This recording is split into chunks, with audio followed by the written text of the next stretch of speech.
bagaimana bertawakal kepada dengan sebenarnya tawakal, maka tauhid kita harus diperkuat dan hati kita harus dibersihkan.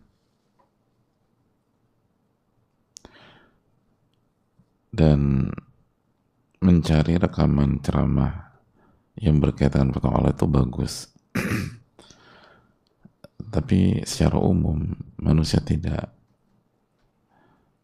bisa hanya dengan cara seperti itu. Itu harus dipertahankan plus hal-hal lain. Tentu saja di antara yang paling penting adalah banyak-banyak berdoa kepada Allah Subhanahu wa taala. Makanya kita diajarkan zikir pagi petang, dan di antara zikir pagi petang adalah membaca Ya Hayyu Qayyum birahmatika astaghits aslih li sya'ni kullahu wa la takilni ila nafsi tarfata ain.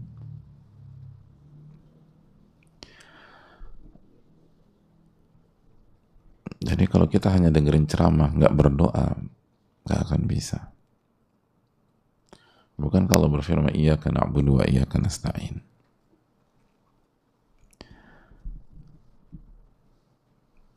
Lalu di samping berdoa kita harus mempelajari dan memperjuangkan amalul qulub, mempelajari tentang amalan hati atau tazkiyatun nufus. Dan sebagaimana dijelaskan para ulama bahwa mempelajari tazkiyatun nufus sebagaimana mempelajari disiplin ilmu yang lain. Lalu yang paling ideal adalah kita dididik, kita ditarbiyah oleh seorang guru, itu ideal. Sebagaimana dijelaskan oleh Imam Al-Ajuri rahimahullah dalam kitab beliau. Walaupun itu sangat sulit gitu. Tapi kalau kita jujur dan kita berusaha, semoga Allah memberikan pertolongan. Lalu habis itu diamalkan ilmunya, trial and error. Tawakal itu bukan ilmu seperti tata cara wudu yang kalau kita lihat pagi ini lalu kita ingin sholat duha nanti kita langsung bisa mempraktekkan. Tawakal itu butuh waktu. Dan para ulama untuk memiliki amalan hati yang berkualitas, mereka butuh bertahun-tahun. Dan mereka dididik oleh guru-guru mereka, bukan berjalan sendiri. Sebagaimana dijelaskan oleh para ulama seperti Asy-Syatibi rahimahullah. Itu yang perlu kita renungkan. Nah, sering banyak atau di antara kita tuh jalan sendiri, sehingga nggak ada yang kontrol, nggak ada yang mengevaluasi. Dan ketika kita jalan sendiri kan, inna nafsa la'ammaratun bisu', nafsu ini senantiasa mengajak kepada keburukan dan senantiasa, artinya kita tuh punya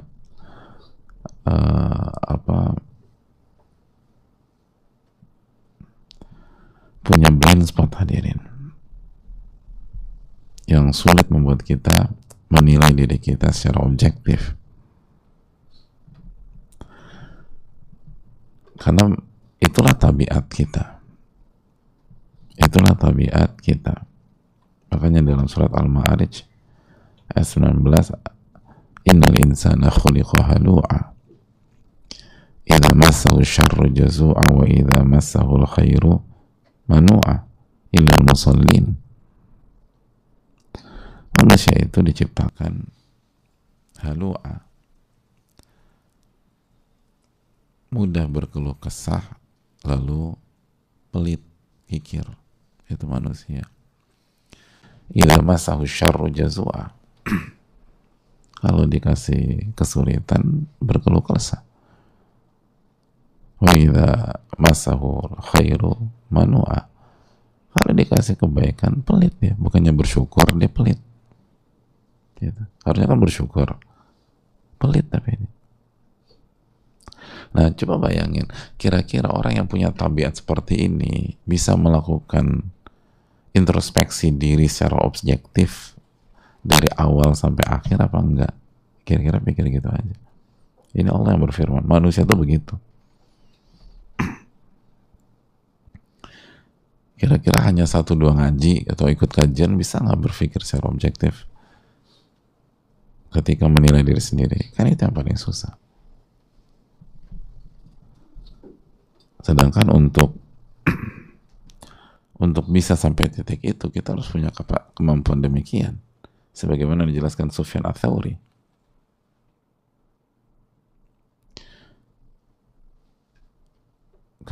Ketika beliau bicara tentang zuhud, bahwa kunci keberhasilan adalah zuhud. Lalu beliau mengatakan wa awwalu zuhdi fin nas zuhduka fi nafsik. Skill pertama dalam zuhud yang harus Anda miliki sebelum Anda zuhud terhadap manusia, Anda harus zuhud terhadap diri Anda sendiri.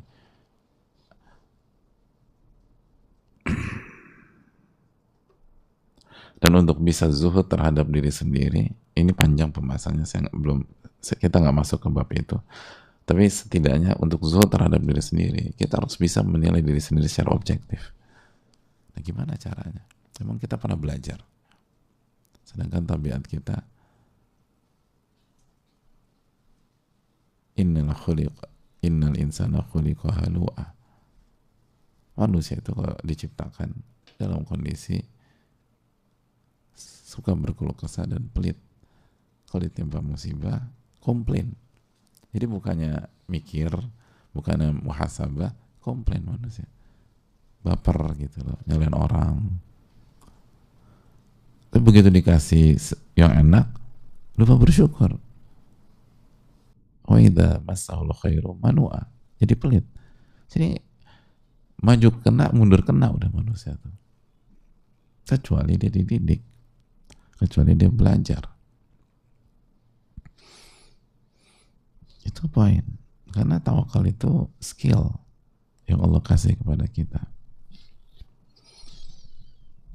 Sama kayak berenang, hadirin. Kita beli buku berenang terbaik, yang nulis adalah pelatih berenang terbaik di dunia. Lalu kita lihat tutorial di sosial media. Emang begitu kita nyemplung, kita langsung jago berenang? Nggak usah bicara kayak kupu-kupu deh, gitu. Gaya dada gitu, bisa langsung. Terus gimana? Anda cari coach, Anda cari pelatih, Anda belajar dengan beliau.